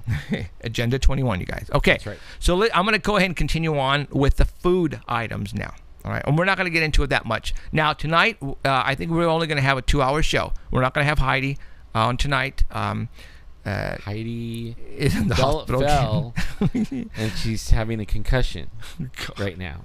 And she's in the hospital. Jeez. And she almost knocked her head clean off this time. Because it wasn't attached. If we all know Heidi, her head isn't attached, right? Right. That's something. Well, she almost knocked it off the base that time. That's crazy, woman. Yeah, man. I feel sorry for her. So- And I feel bad because that's the email. She said that the email she sent you that you never responded is because she was in the hospital? Right, yeah. And I had like 2,000 emails and I didn't get to it. It was like 1,900 and something emails in one day, and it's like, oh man, I didn't see, and I thought I scrolled through it and looked, but I missed some. I'm sorry. Okay, well, let's continue on. One thing that I left off of is now let's start on medicine. Did you do Faraday cage? Not yet. That's what I have this here right here. Oh, all right. Yeah. So let's start medicine. Okay. What you should have is you should have a box. And in that box, you should have tons of aspirin in it, tons of, especially if you have kids, 3 or 4 bottles of the cough medicine, or especially high fever medicine. Right. Okay. Anything like that, bandages, first aid kit, you should have a box all ready to go. Or, I know money is tight if you don't, but let's say you do have all this already in a cabinet someplace, then you want to have an empty box, and you want to have first aid on it and empty somewhere aside, because when the time comes that you need to get out, you want to go to that cabinet, put the box there, and go exactly, and then take that with you. Medicine is very important, you guys, especially if you have kids, and if you get fevers or if you get diarrhea, all that you got to get. You need medicine, so you need to get ammonium AD, Pepto-Bismol, stuff to cut the fever with, all that, especially if you have kids. Benadryl, especially if you have allergies, allergy medicine, toothbrushes, anything like that. That's all a necessity. I tell you right now, that's very important, especially if you have kids. Okay. It really doesn't take a lot of money because, I joke around. I don't got enough money, but really, you know what? I mean, we've kind of filled up a little, bottom portion of a room, closet thing, and it was only a little bit at a time. Sure. You don't have to do it all at one time. Like when Tylenol was on sale, we bought like 5 boxes. There you go. And then we stashed 4, and then we used one. We ran out. Now we're just. Sure. So we keep those stashed, and then we wait. And I think that I asked my doctor, because I didn't know. I'm on medicines, and I asked him so I could have extra, and he gave me some extra ones. Like a month worth of blood pressure, stuff like that. And I stashed those away, and he told me they're actually good a year past the date on there if you keep them in like a good temperature and all that. So you don't. When the expiration date happens, it doesn't mean it's dead. Exactly, and that's gonna roll over on food items. Right. Exactly. And that's what we want to talk about. Okay, so let's go ahead and talk about food items really quick. And it's not. This stuff here is gonna go by really quick. So it's not rocket scientist stuff. I'm just gonna let you know that. The best things to do if money is tight, and money is tight for everyone, all right, don't get me wrong, so you can go to locations and here we have, and I don't know throughout the world, but we have a Winco and we have Costco, Canned Food House. okay, there you go, and you can go buy bulk items. Yeah. All right. Yeah, and that's like $7 or $8. Right. Okay. You can go buy bulk items, 8 cans of ravioli. You got 6 cans of chicken breast, Kirkland, and then that's Costco stuff. And then here's the Vienna sausages, 18 cans from Libby's. You might think going, oh my God, that's disgusting. Well, When you're hungry, you'll eat anything when you're hungry. That's right. Exactly. Yeah. And they last a long time. A long time. So let's talk about the last a long time thing. Ellen hit it on the head when he said about expiration date. Did some research for you guys. When you look at the expiration date, it's actually on the says used by date. Best if used by. Okay. Right. You can go at least a couple of years after That's right. the expiration date, for those who didn't know that. By Except law. for milk and stuff like that. Yeah. But we're talking about canned stuff. Yeah. By law, they have to put a date on there. But this can go, like, for example, this Vienna sausages, March 22nd of 2016 is this expiration date on this thing. No, 2018 is the expiration date on this thing. Okay? Same goes for, looking at this, Best Buy 10 October of 2016. No, Best Buy October 2018. All right? So don't think that it expires on the exact date that you have on this can. No. Not true. It's just by law they have to have that on there. There is one thing, though. Like, when you're going to stash food like that, like cans, I mean, they'll last a long time. Never buy dented ones for Right. that. Because they go bad. I don't know why, but only on some of our cans that we weren't paying attention, right? And we went to a canned food warehouse thing. Uh-huh. And they were like, 20 cents a can for spaghetti sauce and stuff like that. So we bought like, a whole bunch of these, and they were big cans too for only 20 cents. But some of them had dents. And you know what? In 6 months, those were leaking and everything and no good. I think what happens on those is when you bent the inside of the can, the shavings of the metal come off, I think, and that's what contaminates the inside. I think that's what happens. So yes, when you go to purchase, even if you're not purchasing prepping, but on a regular, when you go to grocery shop for your family, do not purchase dented cans. All right, because they will go bad sooner than later, and it just don't. All right, don't purchase them. I'm telling you right now. Okay, so it'll mess up your whole canned food closet, especially when you have one on top and then it starts leaking down all over everything. Oh man, what a mess. Okay, so let's talk about more food stuff. At Costco, at Winco, they sometimes, I went to Winco one day, and they had these buckets right on the entrance, and this was like $55. Okay, this is the emergency food supply. I said, holy mackerel. 25-year shelf life. Wow. And it's the ultimate. It says 4-person for 72 hours it could feed for 4 people, and it has big sized meals. For 4 people, 72 hours. So that's 3 days. And so we're talking 3 meals per day for each person, guys. Mm-hmm. That's what this is.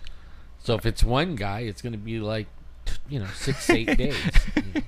My wife just sent me a text.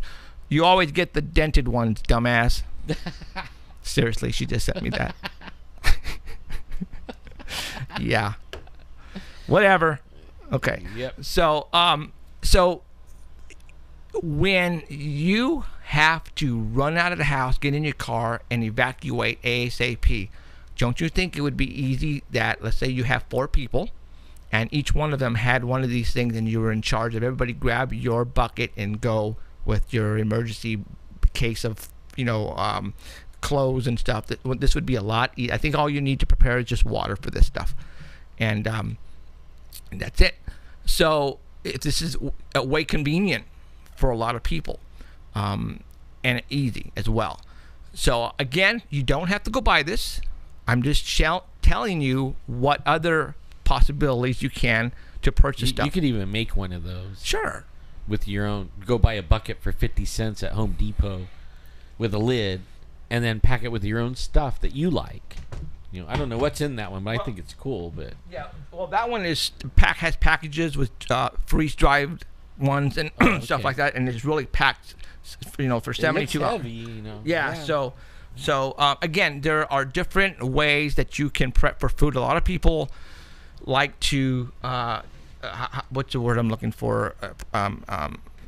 And bottled and canned, not bottles, but when they do God. When they can their own tomatoes, or can their own food. Yeah. Okay. Canning. That's the right wording. It is. Okay, so they do that as well, and when you see these prepping shows on TV, they can a lot of fruit and a lot of vegetables, and you see all the cans and the sea glue jars and stuff like that. So there's ways that you can prep for food. I'm giving you one or two opportunities, or not two ways of how to do it. And you might want to also go get the 50-pound bags of beans, 50-pound bags of rice, stuff like that. A bulk. Need to get bulk. Obviously, they're cheaper, and it's just easier that way. Okay, so that's how I'm just going to pretty much stop right there on food, because it's not really brain. I mean, you don't have to be a scientist to know what to get for food. Yeah. Now, excuse me. Now, if you're like what we did is we made a bug out plan. Okay, and that our whole family knows exactly what they're grabbing, and we even have some bags packed, like little backpacks that has medicine and toothbrushes and clothes and extra things, shoes and stuff like that.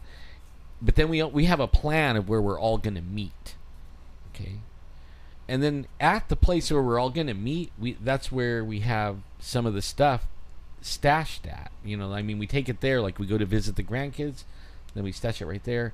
And one of the things, and I never thought of it, was seeds to grow a garden, because you don't know how long. Like sometimes, if everything crashes or they shoot an EMP, and out goes the internet and cell phones and all this stuff, you might have to grow your own garden. You know what I mean? Like there isn't going to be a store. Don't make sure that whatever seed you buy is heirloom, because the other kind, like say you grow the tomatoes and then you get the seeds out, let the tomato dry out and get the seeds out, those seeds are sterile and you can't regrow the tomatoes. So if you get seeds, and you want to keep growing, like the economy stays bad or whatever, and we become Russia or something, right? Heirlooms, you can let some of the plants go to seed, or some of the fruit, and you can replant. But if it's not heirloom, it's GMO, and it's not good for you. But then it's also sterile, and it won't regrow. Wow. And that was something that we happened on by accident, growing some vegetables. And we, when I was a kid, we used to can and all that stuff. And then we would save the seeds, and I saved a bunch of them. And then the next season, I went out and I was growing them. But I mean, some of the plants grew, but it didn't grow any fruit. I was like, what the heck happened, And then I found out I didn't have heirloom seeds. Wow. Let's see. Now, we purchase seeds. We have seeds, but it's been a couple of years since then. I don't know if they're bad or not, but they only last. They only last unless they're like in perfect. Yeah. Like you get a canning jar and keep moisture and everything out, and you heat the jar up, and like boil it, and get the jar hot, and then put the seeds in it, and then put the lid on it, and then it vacuum seals it. Like when it cools off, it makes the lid real tight, and then the seeds will last maybe 2 years or so in there.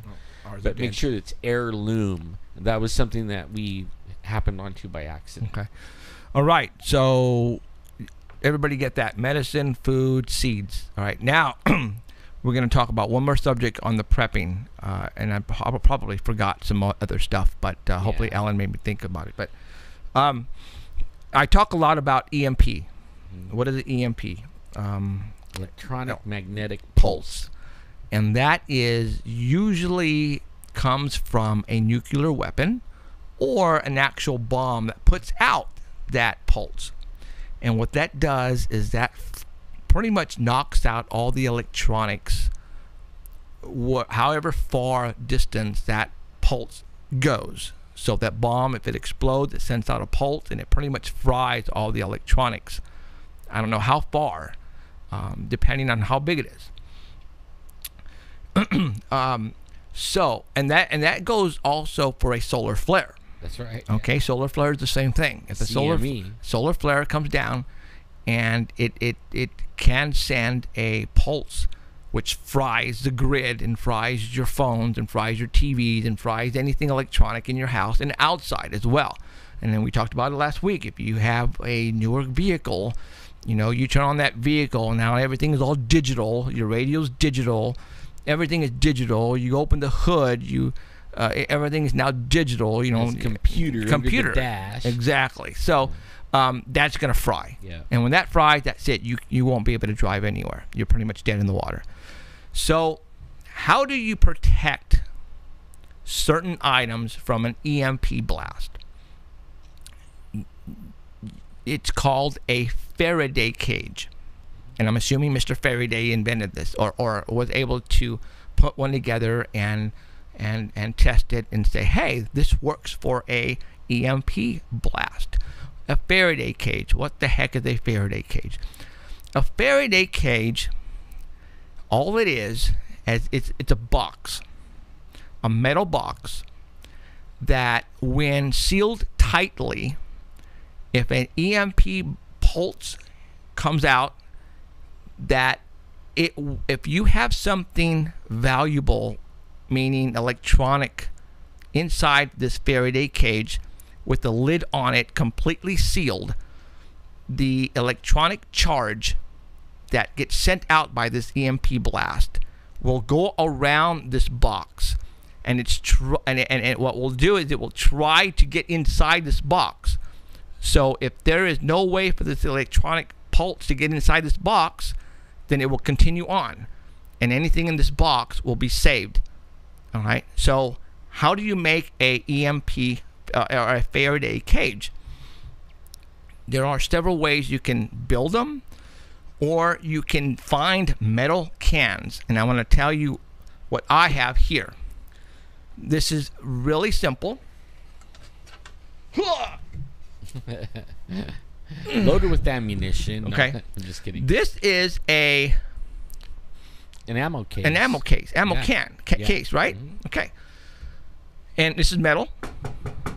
All right. And, you know, for all those people who are into weapons and military, you guys all know what this is. This is how the bullets come in for the military. It comes in these cans that are metal, and they are sealed extremely tight.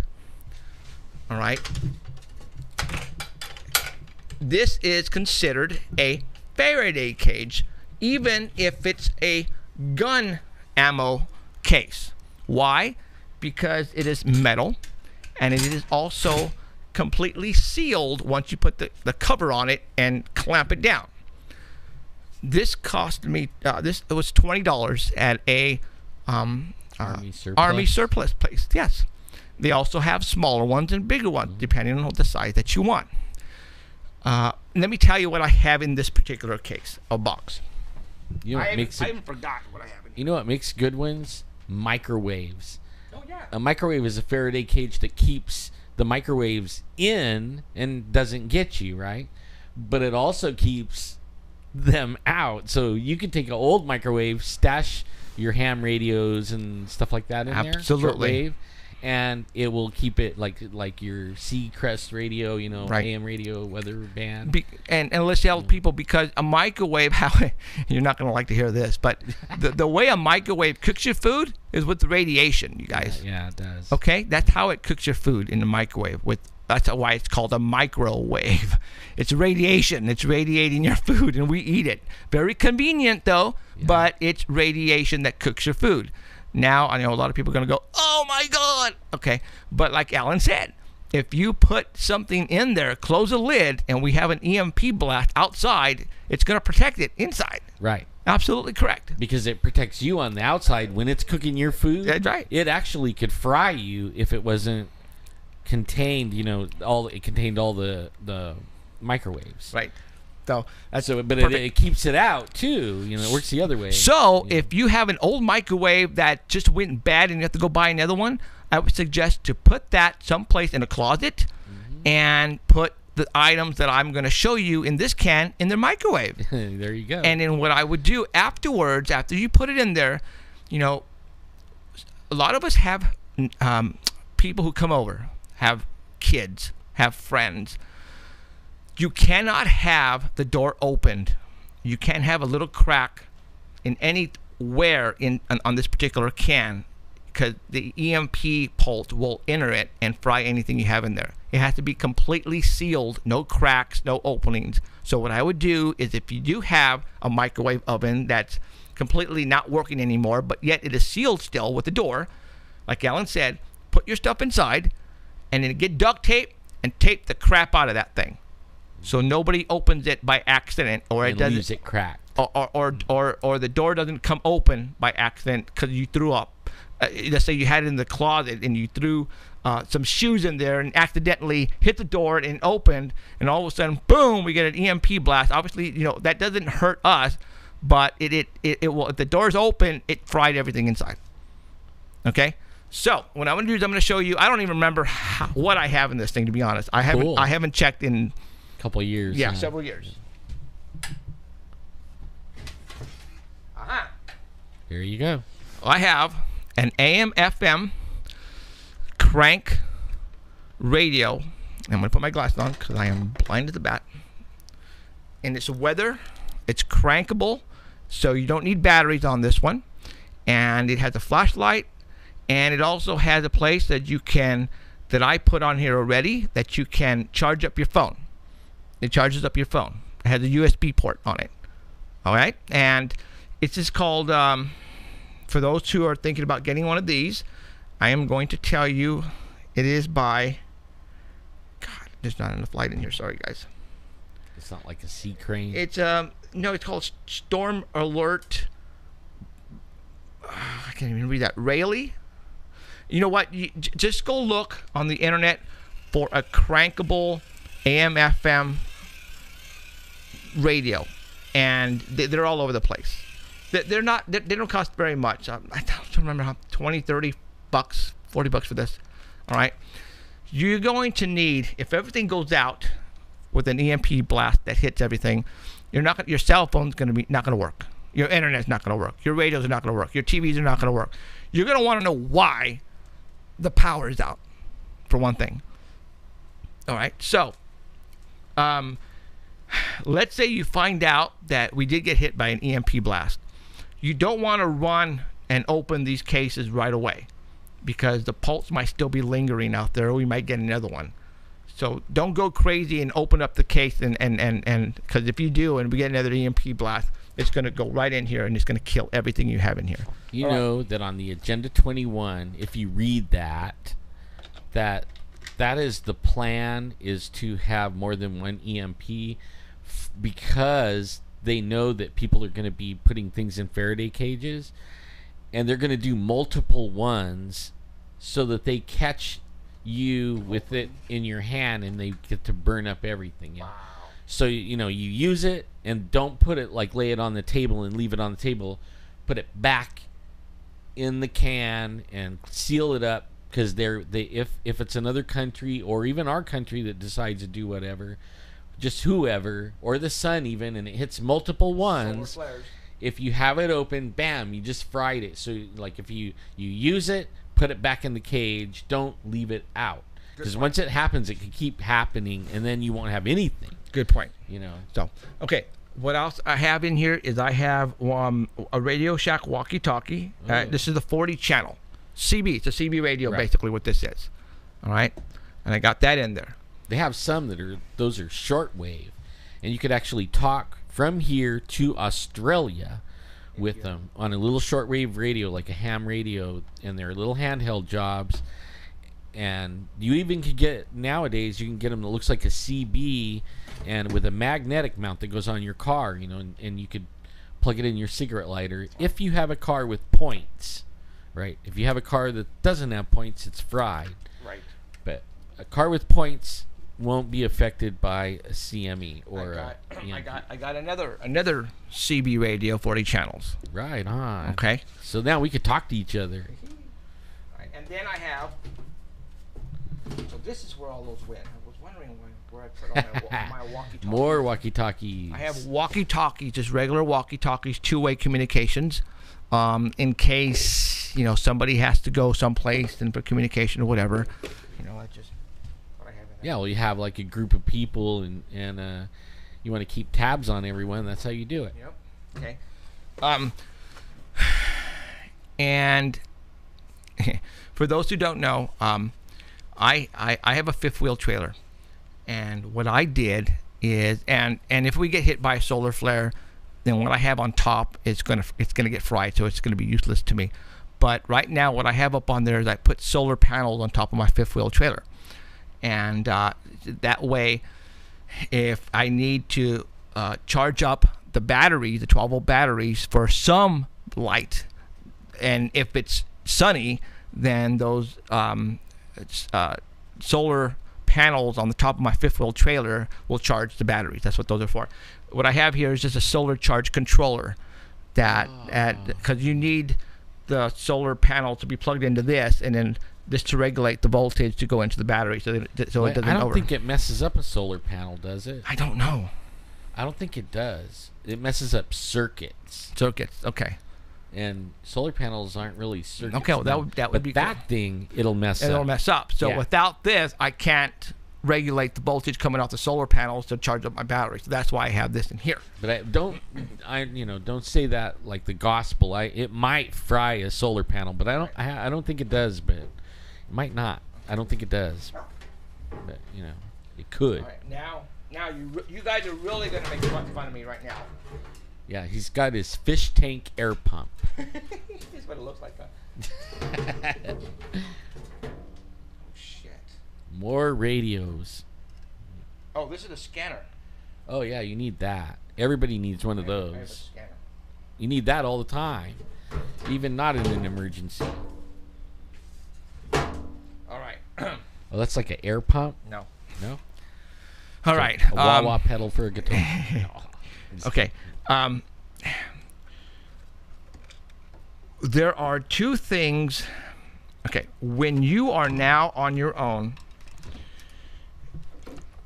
obviously what you want in your round of people is a doctor, because if there's somebody injured, they can assist you. But let's say for a long period of time, there are two doctors that you really need throughout your life, and that is your regular practitioner, your doctor to give you checkups, and there's another thing that you really need to go see is the dentist. All right, so Man, do I. Ditto. Matter of fact, that's where my son's going actually for the next 4 weeks. He's getting work done, and I said to myself, what happens if you have a tooth that it's killing you? What do? Are you going to get a pair of pliers to pull it out? What happens if you do have a dentist, and you know that person can help you if they have the right equipment? Well, I went and bought a dentist drill. That's what this is. Oh wow! That's what this is. So you down a bottle of whiskey, Basically, and then you pinch your eyebrow or something. Or, you basically hit it on the. Obviously, you need your whiskey or whatever to numb your gums. But I actually went out and bought the drill and stuff that the dentists use. But I got a compact one. That obviously you need electricity, but this is low voltage. We're talking 12-volt DC. So you could like use a solar panel or a car battery. Mm-hmm. Okay, so even if we didn't have a dentist, if you really needed to work on somebody's tooth, you could probably do it with this, and somebody could do it. Wow. All right, so I don't remember how much this thing cost me. I think it was like $150 or something. You could even do wood carving with it. No, we're gonna really just use it for teeth. Now I know I'm gonna get people who are gonna make fun of me. I know. Take box off the desk. Oh, this is probably blocking me. It's empty now, though. Okay. That was the last thing, I think. Yeah, it was. So, yes, you guys, I actually went out and bought a dentist drill with the pedal, the foot pedal, for the drill. Oh man! And I like that. And I think I'm going to use it on some grandkids, like scare them, And I got it here, you guys. I know this is going overboard, but not really. I'm trying to cover all areas. And you know what? We might get a nuclear weapon coming down on Fresno tomorrow and just blow everybody to kingdom come, and all this is, who cares? But I'm trying to cover everything. All right? So I know I'm going to get people who's going to make fun of me because I got a dentist drill. I don't care. All right? So if you guys need some dentist work, come and see me. Come and see me. We'll strap you down. So this is the he stuff. needs to practice. Okay, yeah.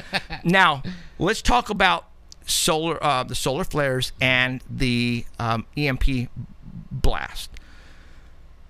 Anything electronic, like we were just talking about, 12-volt batteries, car batteries, all that will get fried. Yep. Okay, so this is what I suggest to do. Unless you ground it. I got a better way. Do you guys remember back in the 80s when we used to have those metal trash cans with the trash can lids? Mm-hmm. All right. They still have them. They still have them, right? Yeah. And they're cheap. Yeah, they are. They are well, $8 or $9, $10. Okay, $10, and for a trash can with the lid that fits on top. Yeah. All right. That is a Faraday cage. That would be perfect for 12-volt car batteries. Because you need something big. And you can also put all this stuff in that. So for me to go spend, why should she keep calling me this? Oh, I already did. Instead of paying $20 for this, I could have got a trash can for $10, like he said, at your nearest hardware store, and had twice as much stuff in it. And yes, and so you need something to put a couple of car batteries in it because that's 12-volt. That's electronics. It's going to get fried. Yeah. All right. So if you do get a trash can, metal trash can, you put the lid on it, and you have to seal that baby tight. I mean, you put that lid on it and tape it up so the lid is not movable. Because, like I said, there cannot be any cracks up above inside. Because I wonder if you use like aluminum tape. You know what I mean? Like around, how where the lid fits down and there's that little edge. Right. Because like use aluminum tape and seal it all good, and then use duct tape. There you go. Make sure it's all the way there around. You go. And then you have to seal it completely. Yeah. Because if not, the charge from that bomb is going to get in there and it's going to fry everything. Yeah, it goes in waves like. Okay. All right. So does that help you guys in any way? Communications. You're going to need to know our government is prepared right now with all this stuff already. Yes, they are. Okay. So if it happens and when it happens, they are going to broadcast on certain channels on the AM dial. So if you don't have anything to listen in, then you're not going to be able to listen in. And I'm talking, and you're not. Everything in your house is going to be fried. Everything in your car is going to be fried. You need something to listen to what our government is telling us. Cause that Ed Dames, Major Ed Dames, he's been like saying that what do they call themselves? They can kind of like see the future or something like that.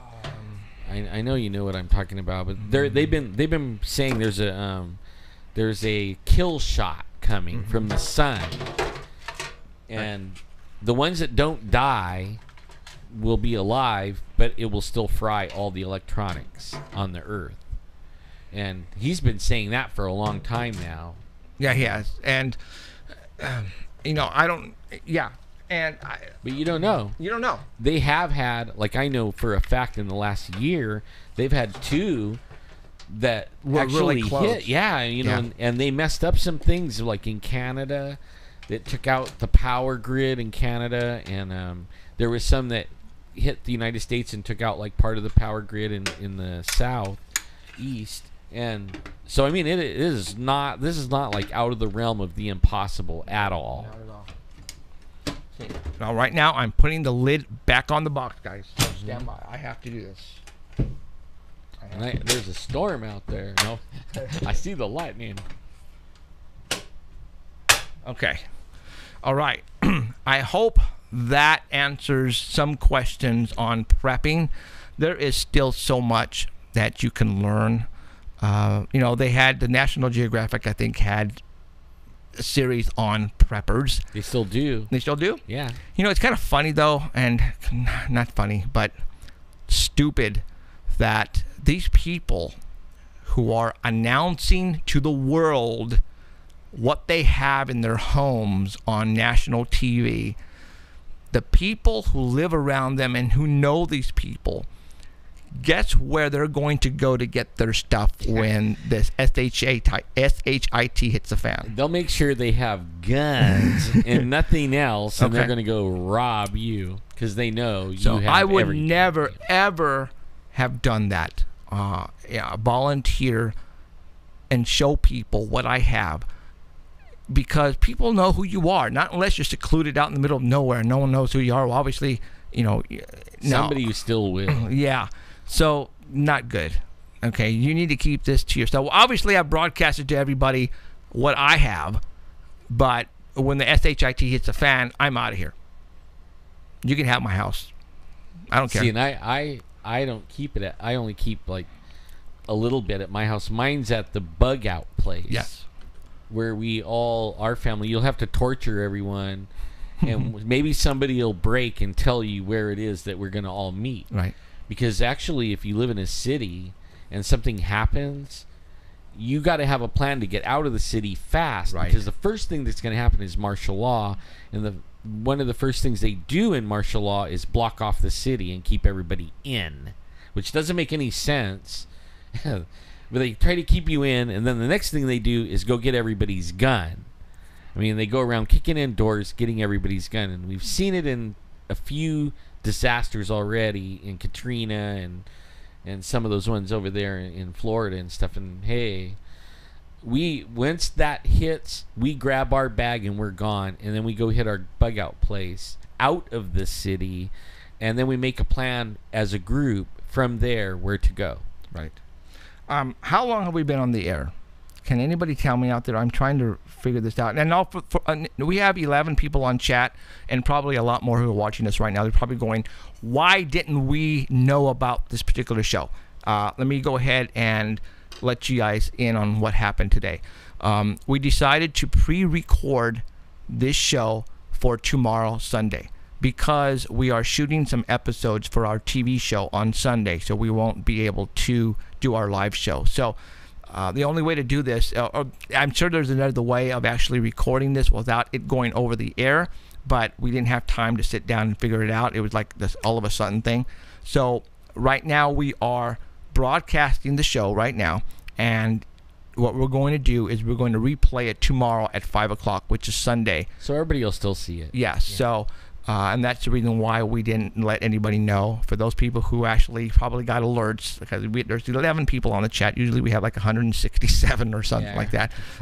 So that's what happened, and we're going to send the audio to the Art Bell show as well, and they're going to rebroadcast the audio as well. But our show is only 3 hours long. I don't remember what time we started. You got me, but only it has a counter on there. Oh, doggone it. You're right. Where's the mouse? You're right. So we've been on an hour and 48 minutes. So we're going to only go on for 2 hours tonight. So we got 12 minutes left. Not bad. And we pretty much said what we wanted to say tonight. When I just want to go on one more thing, and it isn't prepping or anything like that. It's back to the show. The band, our house band, and we really love them. They are just absolutely great, and we love having them. And we'll, but only they're kind of like split up at the moment, living in different places. And normally we would not do what we're doing right now, but only they couldn't come to do the taping for us except on Sunday. And then it put us in a predicament, like, oh man, what are we going to do, Well, you know what though? Because the shootings that we're going to be, the filming in the future that we're going to be doing for the TV show, some of them might land on Sunday. Right, yeah. So we might have to do this again. Right. And but at least we know how to do it, which is awesome. Next week, we have a cool guest who's going to be calling in from Los Angeles. I have to stop announcing who it is, because not tooting our own horns, but people are watching the show and what's happening, and a lot of people are pretty much figuring it out because they are emailing me and texting me that, because after I say who we're going to have on Sunday, within the week that show will have the same person. Yeah, right the day before we have it. Or that week, yeah. Yeah. So we have somebody coming on next Sunday, calling in from L.A., and I guarantee you don't want to miss it. Oh, you don't want to miss this one. Okay, this is actually, he's going to come on next week, and then we're going to have somebody else coming in, hopefully maybe in a couple weeks after that. But these two people are also going to do TV show episodes for us, and it's going to be two-parters because the stuff these guys have to talk about is crazy. And they're all over TV. It's crazy. They're all over TV right now. And I mean, you'll hear them on coast to coast. You'll hear them all over the place. So they are good. They are people to have. crazy, but they want to come down to shoot the episodes for the TV show, Right. Which is awesome. So that means you could have them in the studio here, and in the studio over there. Right. But they're not going to do the internet show here though. Oh, so that's okay. It's going to be by phone. That's all right. But when they come down to, maybe why don't we could pre-record? We might be able to. Dude, I didn't think about that. Well, stay tuned, and we'll let you know how that goes. No. Holy crap. Mm-hmm. Let's do that. Okay. We actually do it all in one day. Yes, we can. Okay, so what's what we're going to do? We're going to pre-record. Oh, but see, we can't do next week's because he's going to actually call in for the... not unless I call him back up and said, hey, why don't we just postpone it until when he comes down, and we'll do the TV episode and we'll do the internet at the same time. Sounds good to me. Dude, I'm in. All right. Plus, everyone, I put links on the YouTube site. See, something is still wrong with that. I'm missing. I'm missing words. You're missing words. Oh, well, I can't help that. I don't know what it is. But anyways, I said that last time too. If we have an Indiegogo site, I can't hear myself for some reason. Okay, how about now? Yeah, I'm trying to figure out what's going on. Yeah, I can hear myself now. We have an Indiegogo fund site where we're trying to raise money to help help us with the television production costs, which is very, very expensive. And we've covered a lot of it our own self, but there's a lot still because it's 52 weeks. Okay, 52 weeks. That's a whole year of production, and we have it pretty cheap, but only it's still beyond our means. So everyone that gives $40 or more on the Indiegogo website, Paranormal Central Indiegogo, I think it's called, will get a password that they can use, and we will be posting the show online for the people that donate $40 or more, and they will be able to watch all 26 or more episodes. Move the microphone back out. Like, you're too close. No, move it out. There you go. Right there. Everyone, so they'll be able to watch every single episode for the whole entire season.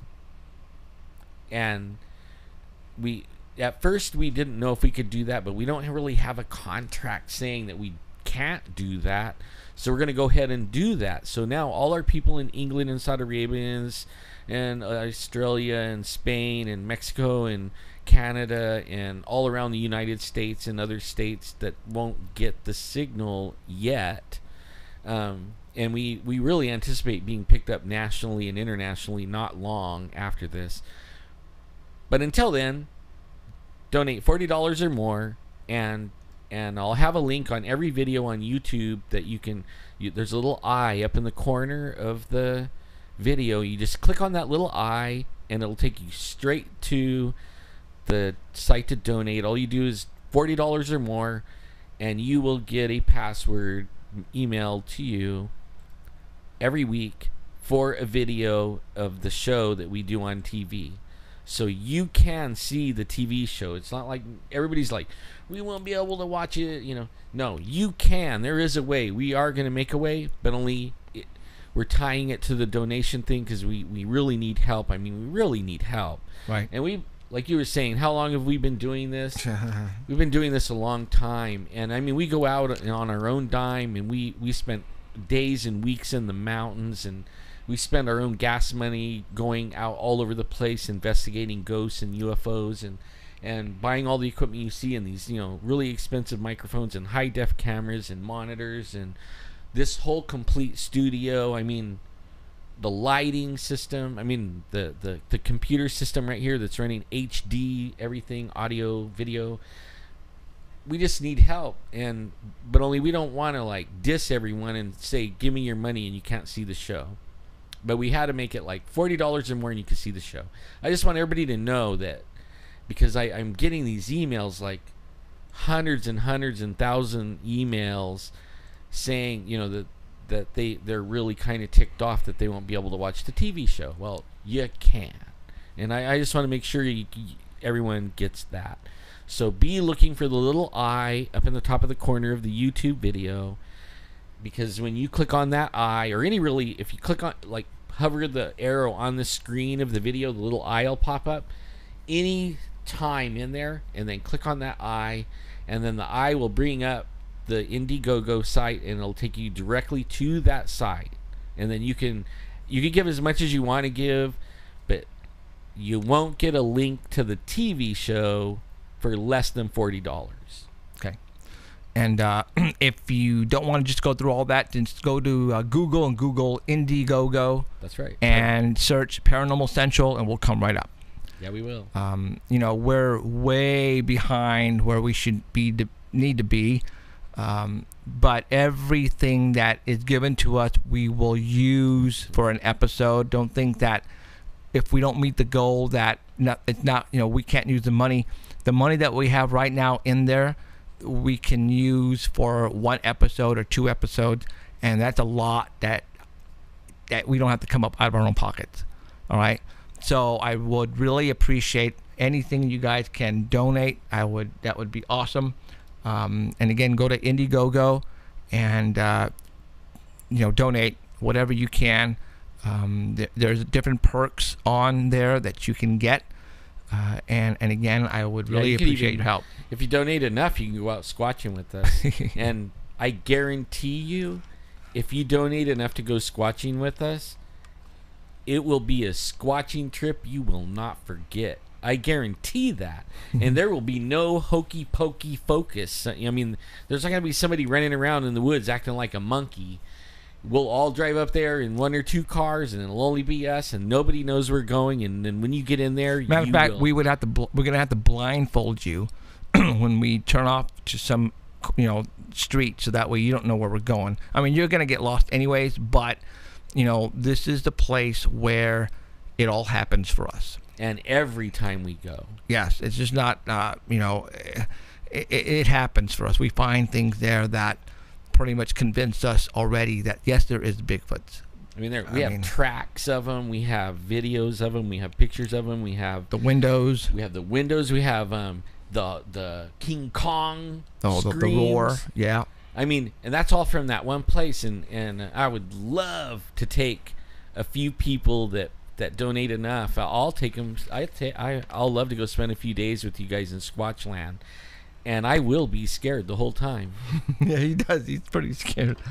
No doubt about that. I will. I'm being upfront about it. It scares the right out of me, but I'll go every time. And I would love to take our best fans. Okay, so all right, we got about a minute and 30 seconds left. I want to thank you guys for showing up tonight, and like I said, this is only a 2-hour show tonight. So tomorrow, this is today already. For those who are listening right now live, tomorrow this show will rebroadcast at the same time on the same channel on live stream, and Art Bell website, Dark Matter Network, will broadcast the audio as well. So for all those people who are listening and watching us right now, you're ahead of the game. So you don't have to come back tomorrow if you don't want. But this is only a 2-hour show. So that is pretty much it. All right, so I want to thank you guys for whoever showed up tonight, who weren't supposed to show up, showed up anyways. Appreciate it. Seeing you. But for those who are watching us on Sunday, thank you for showing up. If this is your first time, I hope you had a blast. We usually go on for 3 hours, we do some really good stuff here, and we have a blast doing it. So I want to say thank you. So, all right, that's it for us here at Paranormal Central. Thank you for showing up. I appreciate it. For Jeffrey Gonzalez and Alan Thomas and Emerald and Danny Valderrama, you guys have a good night. We will see you next week. This Friday, I will post who's going to be on the air with us, or maybe not, because I'm going to talk to them about possibly coming in and doing it live. See ya. Bye, guys. You have been listening to Paranormal Central with Jeffrey Gonzalez and Alan Thomas. Broadcasting worldwide at ParanormalCentral.net and on ArtBell.com. Stay tuned for next time. Remember to keep your eyes to the skies. And we hope you witness something you cannot explain.